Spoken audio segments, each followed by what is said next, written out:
Awak howitzer Gyatchins B dari kelompok pasukan Dnepr menghancurkan senjata angkatan bersenjata Ukraina yang disamarkan di tengah hutan. Rekamannya diunggah di akun Telegram ET Moderasiya pada Selasa 20 Agustus 2024. Tepatnya di wilayah Zaporozhye, targetnya terdeteksi oleh pengintaian udara pada jarak lebih dari 20 km dari garis depan. Pasukan artileri dengan cepat mengarahkan senjatanya ke sasaran dan menghancurkannya dengan tembakan cepat.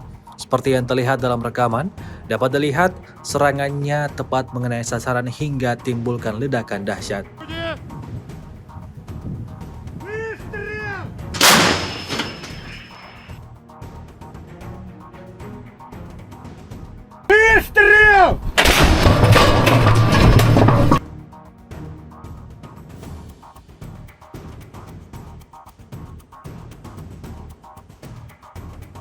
Отработали как на отлично, я считаю. В район цели положили.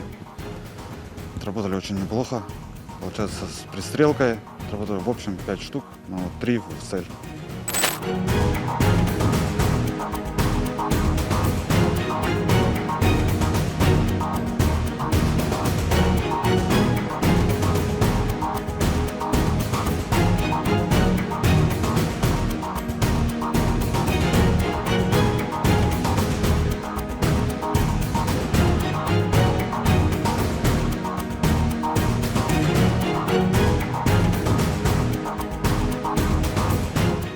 Download Tribun X sekarang, menghadirkan lokal menjadi Indonesia.